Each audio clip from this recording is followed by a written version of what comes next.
Sim, eu atuo nas áreas de arte e design, né? Então, eu sou filho de artistas e fui muito influenciado por eles, assim, pelo meu pai especificamente. E aí, mas assim, a minha primeira identidade criativa foi musical.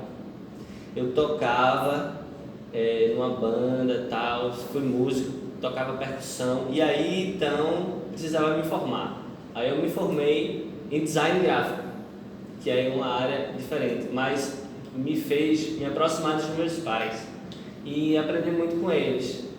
E aí eu levo a questão do tema musical muito forte no meu trabalho de arte e de design. E aí o recorte entrou muito na minha vida pela influência do meu pai, que ele sempre adotou essa técnica, explorou muito essa técnica do recorte.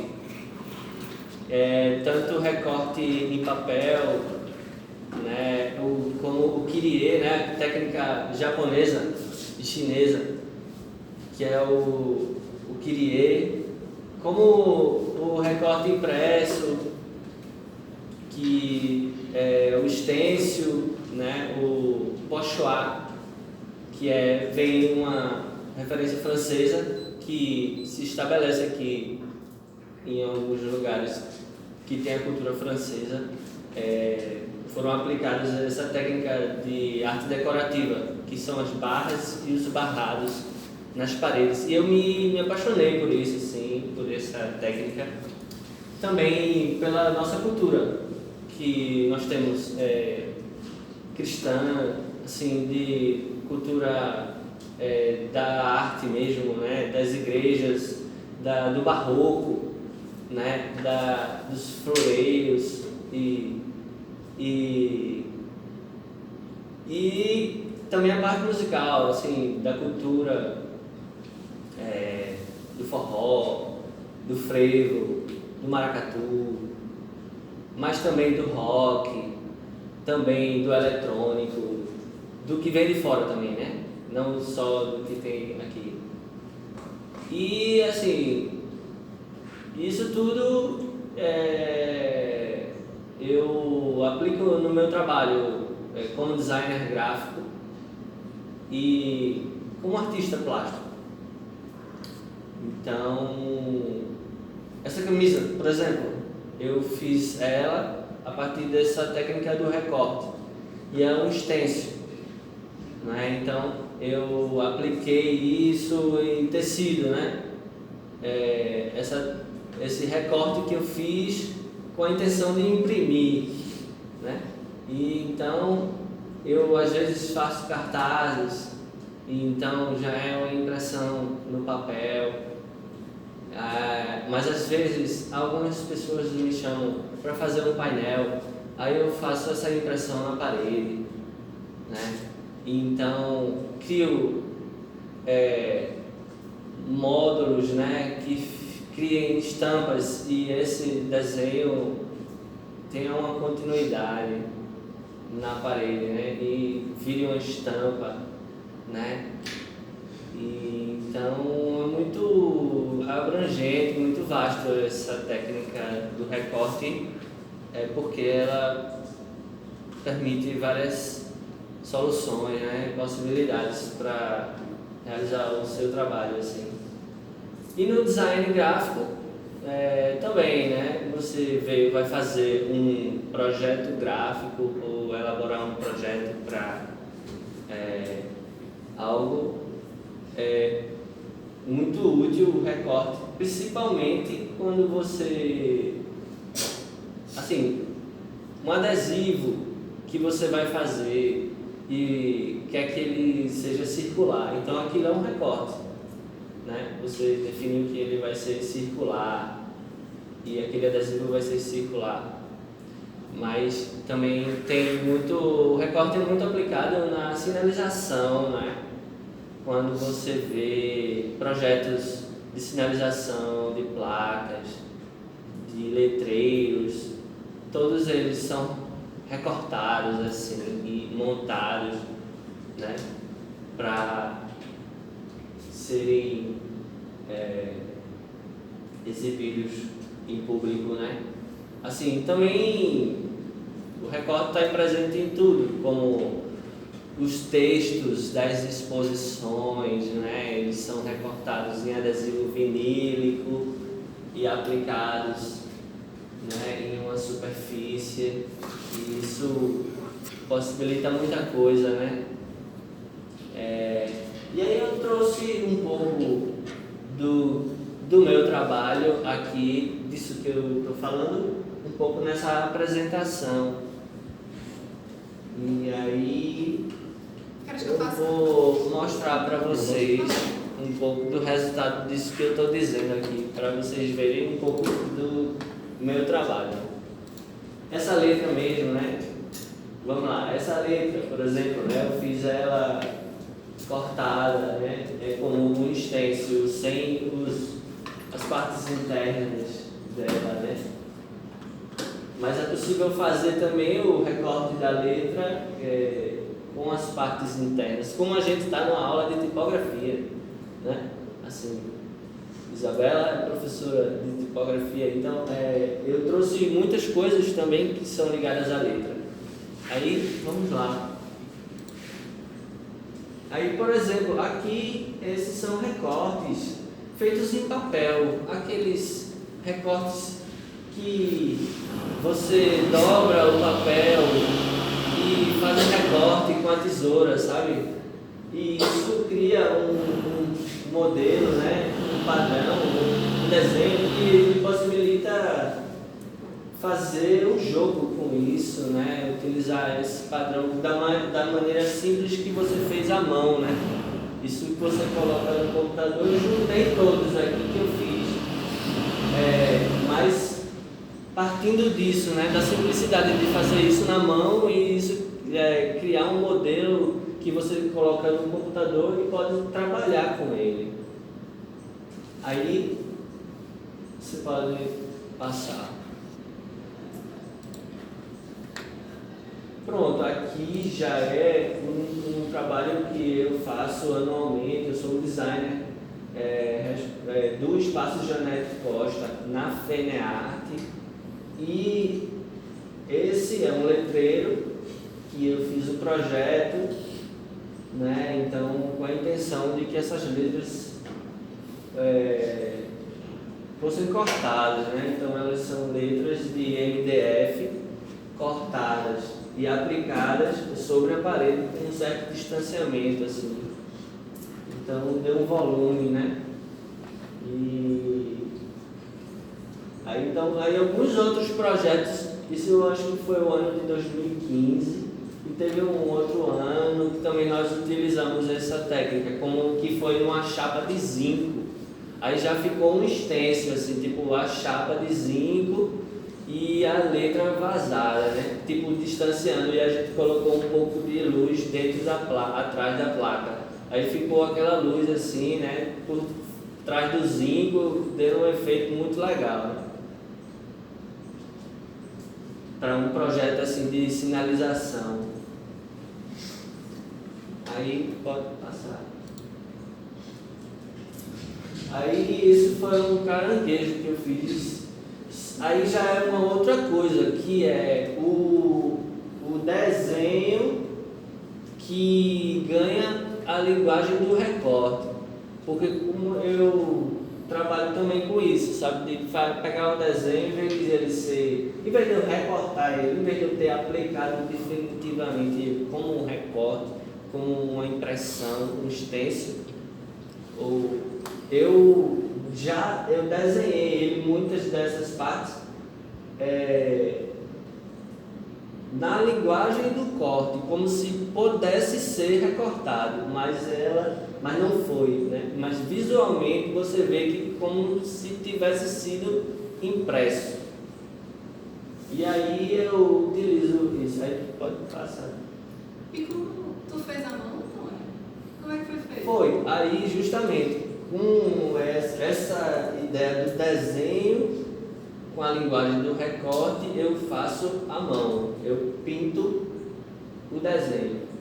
Mas tu que pintou Eu esse? desenho. Tu pintou nele? Pintei dele. Eu pintei diretamente nessa peça. Essa peça é enorme, ela tem 4 metros assim. Ela foi enorme, assim, 4 metros por 1,5, 2, assim. Nunca tinha feito uma peça tão grande assim.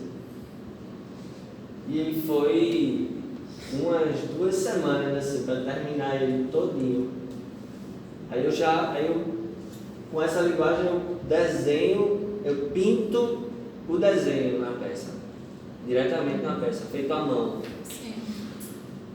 Processo artesanal.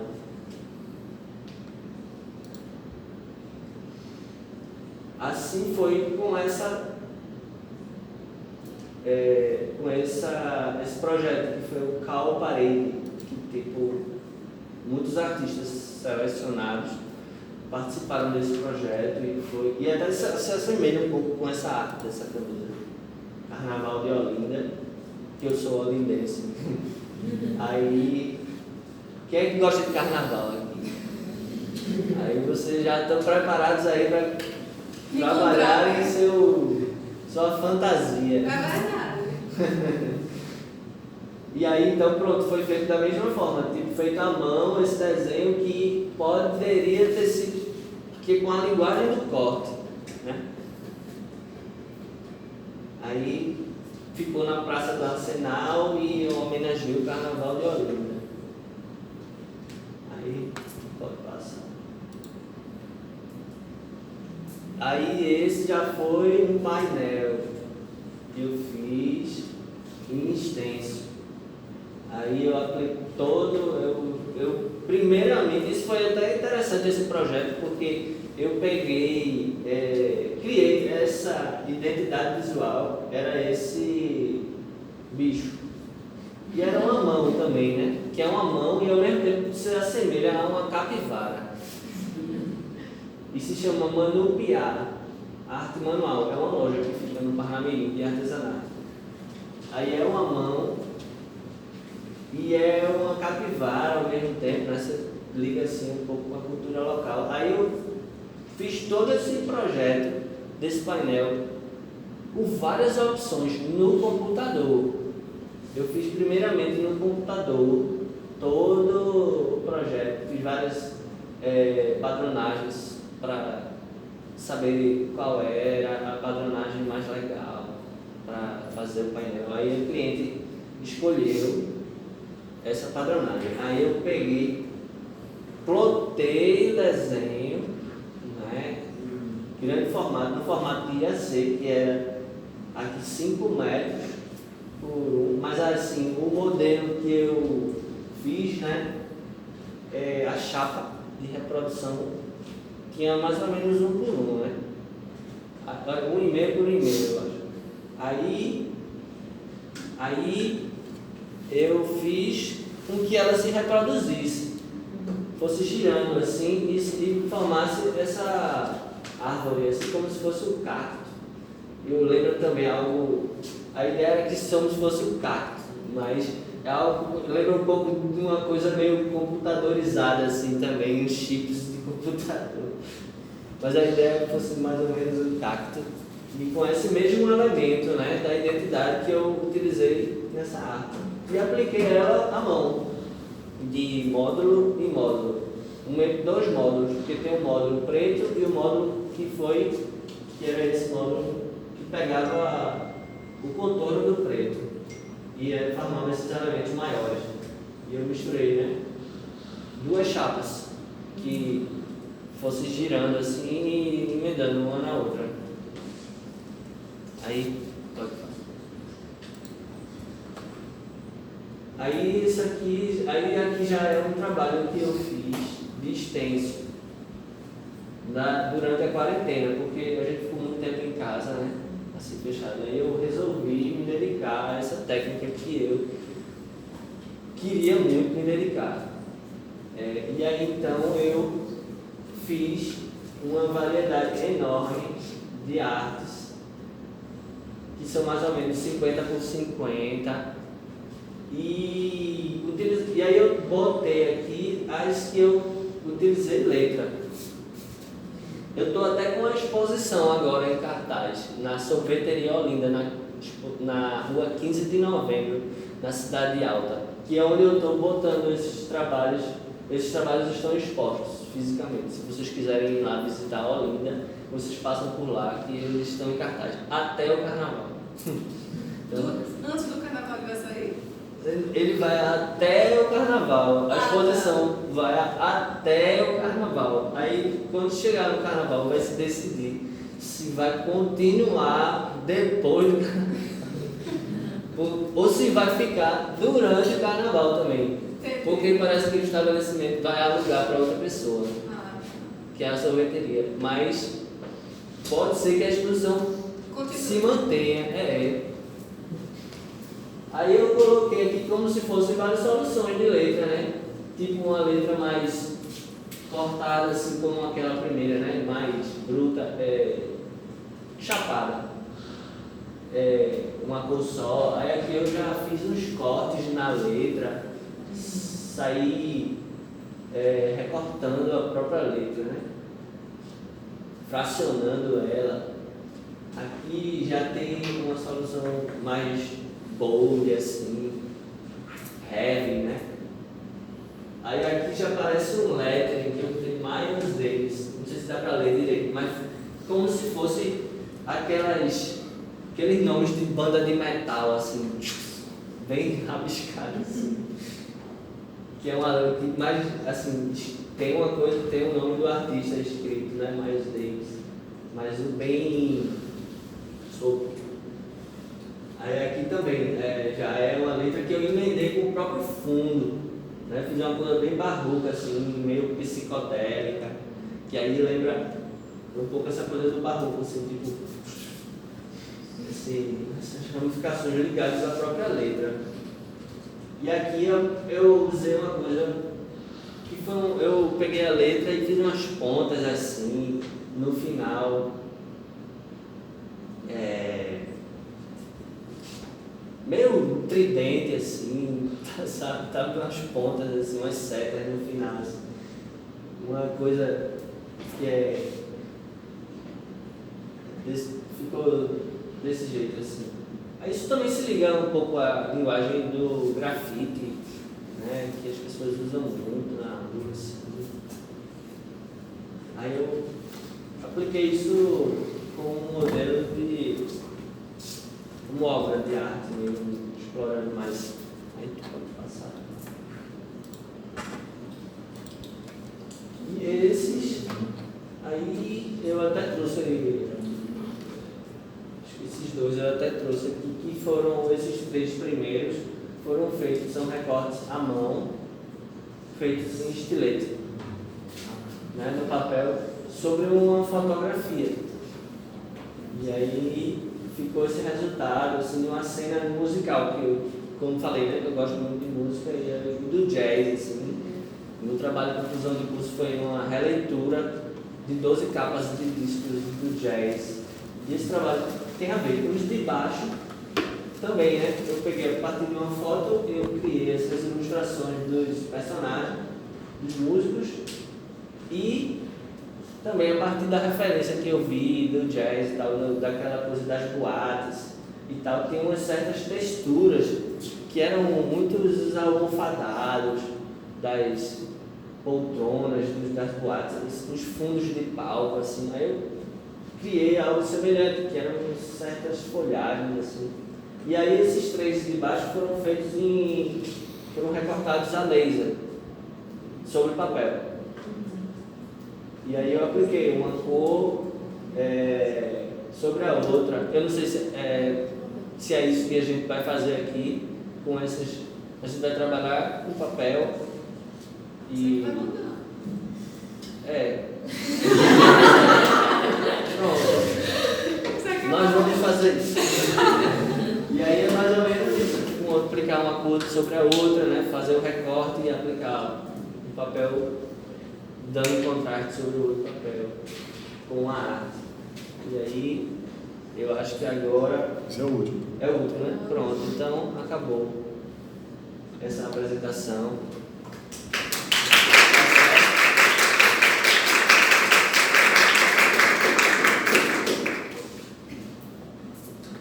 Obrigado. A gente que agradece. Querem perguntar? Ou eu levo? Senão eu vou começar. Tu pode voltar de novo, por favor? Lá, eu acho que é o segundo slide. Não, é esse.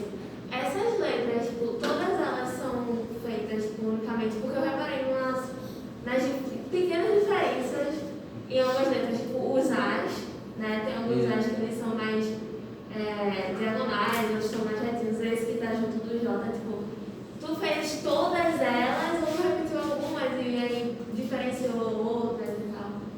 Então, eu fiz essa identidade que a gente faz, eu tipo criei praticamente todo um alfabeto. E às vezes, todo ano, a gente representa o nome de vários mestres artesãos. E também o nome de vários mestres artesãos. Então, muitas dessas vezes eu mesmo desenho a letra, às vezes eu mesmo crio a letra. Os A's, você pode ver que tem uma variação enorme de A. E eu acho legal, porque é intencional utilizar isso. E eu mesmo é que fiz essas letras. Eu mesmo desenhei essas letras. E eu acho que tem a ver um pouco com a questão do artesanal, de ser um bloco de madeira que a pessoa vai ali fazer o boneco com a ideia dele. Aí lembra um pouco com essa coisa de não ter padrão, de seguir um modelo livre, né? De letras também, inclusive. É bem único, né? Cada coisa assim. Uhum. Tanto com as outras, tanto com esses nomes como com essas letras, como com outras letras. Se você for ver no meu portfólio, por exemplo, se você quiser dar uma olhada, você provavelmente vai encontrar essa variedade de M, por exemplo, de N, de T, de I. É sempre uma constância isso. Eles não são letras prontas, assim. E aqui também tem uma coisa que é interessante, né? Que é quando a gente pensa no alfabeto, quando a gente pensa no alfabeto não for digital, é quase assim a unidade está no conjunto, mas as letras elas são meio separadas, né? A gente percebe elas separadamente. E quando a gente faz esse processo manual, eu tenho essa possibilidade, né? Que eu acho que a riqueza do manual que a gente vai viver nessa disciplina é isso, né? É a gente trazer essas, não sei se a gente nem pode, né? Não é nem treinar a palavra, acho que não é nem imperfeição, é trazer realmente as características de se fazer um trabalho manual, né? Então, quando eu vou fazer isso, né? Por exemplo, esse J e esse A aqui, ele é quase uma unidade única, né? De pensar realmente essa relação ali. E se a gente fosse pensar nisso daqui, e esse A ele é totalmente diferente de todos os outros, porque ele vai acompanhar um J, né? Então, isso eu acho, né? É algo que Aqui também o P e o A, realmente o encontro desses dois. ficaram meio unidos. Se for botar o P com o I, já vai ficar muito estranho. Né? Então, o que na verdade com fonte digital a gente chama um pouco de ligatura, né? A gente quando junta duas letras e faz a interjeição, mas a maioria das vezes eles estão juntos, né? E aqui dá essa possibilidade, né? De ter essa variedade de desenho tipográfico mesmo, né? Que é muito característico do trabalho de Antônio, né? Do trabalho do pai dele também, que é Antônio Cunha. Nem falando dos pais. Sim, eu vou falar do meu pai. E da mãe também, né? Inclusive um livro assim dele. Minha mãe já é uma referência mais ligada à estamparia, a questão da padronagem e também do carimbo, que já entra o recorte também, que aí eu também trouxe até um material aí que eu fiz em carimbo, que foram letras cursivas, feitas em carimbo. Então, para vocês também abrirem a mente, assim, você pode fazer uma letra tipo Arial, tipo uma cursiva, né? Bom, manuscrita, né? Mas aí é isso, aí como a minha mãe, ela trabalha muito com carimbo, Betty Paz, ela tem um trabalho muito bonito, se vocês quiserem seguir o Instagram dela, e aí ela trabalha muito com carimbo, e aí eu me influenciei muito por ela também. Ela sempre trabalhou com serigrafia e eu sempre trabalhei com ela, assim, a partir de que eu me formei, eu comecei a trabalhar com ela, fazendo as artes das estampas dela, a repetição,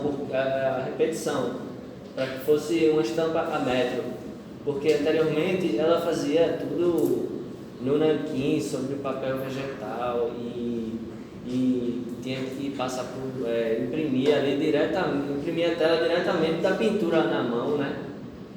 E hoje em dia é mais prático, assim, tudo, se bem que você acho que ainda imprime a partir do papel, assim, a tela.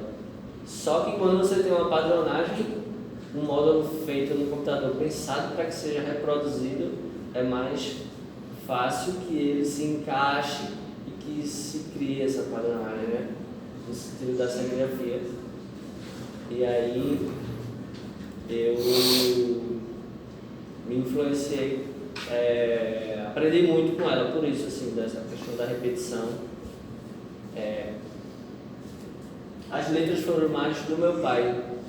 Ele tem um trabalho de artista gráfico, porque ele passou por um processo.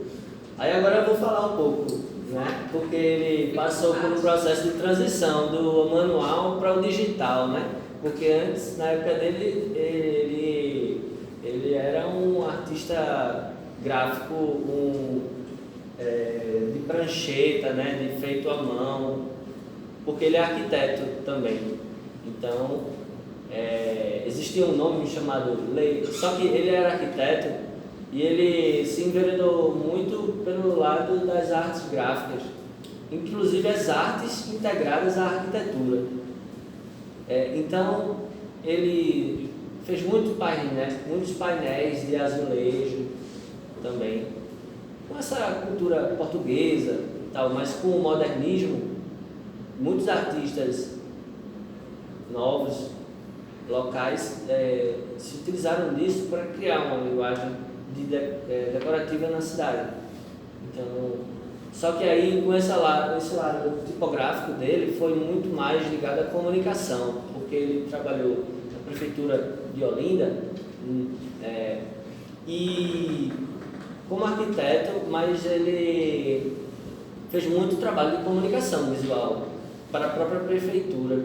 E então ele utilizou muito as letras dele, ele criou uma certa linguagem de letra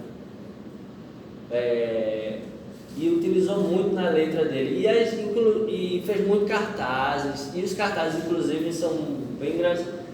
É curioso porque ele utilizava a linguagem do recorte feito na mão, no papel, né? Imagens e letra, e esse papel recortado, que era uma obra de arte, se transformava num cartaz impresso e reproduzido várias vezes, assim. Então ele passou por esse processo de contato com a gráfica, né?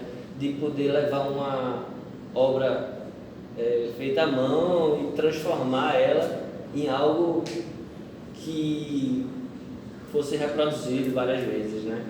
Hoje em dia você tem um computador e você pode trabalhar diretamente no computador e já ter a arte pronta para impressão, né?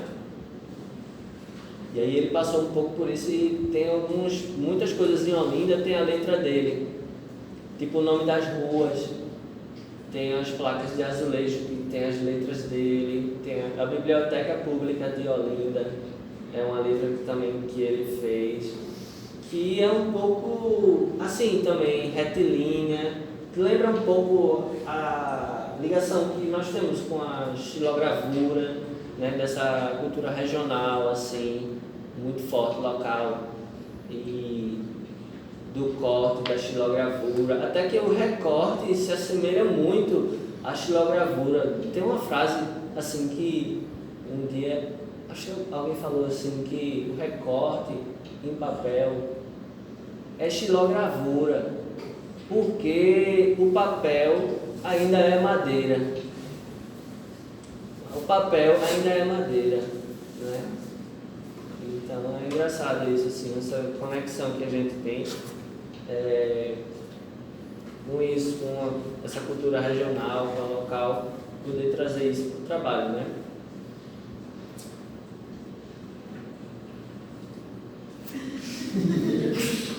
Alguém vai? Eu queria ver aquele trabalho que foi um muro. Se pudesse dar um pouquinho de zoom para ver mais a parte dos módulos. Deixa eu ver, disse como é que foi mesmo. Mas dá para perceber aqui. Deixa eu ver. Aí.